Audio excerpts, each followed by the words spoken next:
শেখ হাসিনা সরকারের পতনের পরপরই বৈষম্য বিরোধী ছাত্র আন্দোলনের নেতারা কিন্তু ঘোষণা দিয়েছিলেন যে তারা কোনোভাবেই সেনা সমর্থিত সরকারকে মানবে না।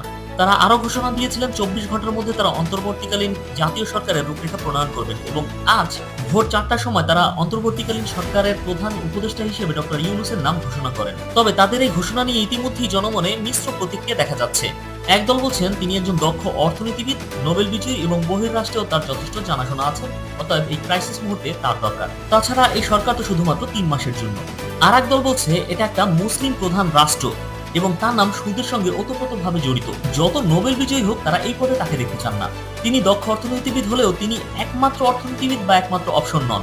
সুদ ইসলামে অত্যন্ত ঘৃণিত হওয়া এবং এর সঙ্গে তার নাম যুক্ত থাকায় কোনোভাবেই তারা একদিনের জন্য তাকে এখানে দেখতে চান না। আর এক দল মনে করছেন আপাতত বসুক, তারপরে দেখা যাবে কি হয়। তবে যে নির্বাচন আসছে সেখানে সে অংশগ্রহণ করবে কিনা এবং করে কি প্রতিক্রিয়া হয় তা বলা যাচ্ছে না।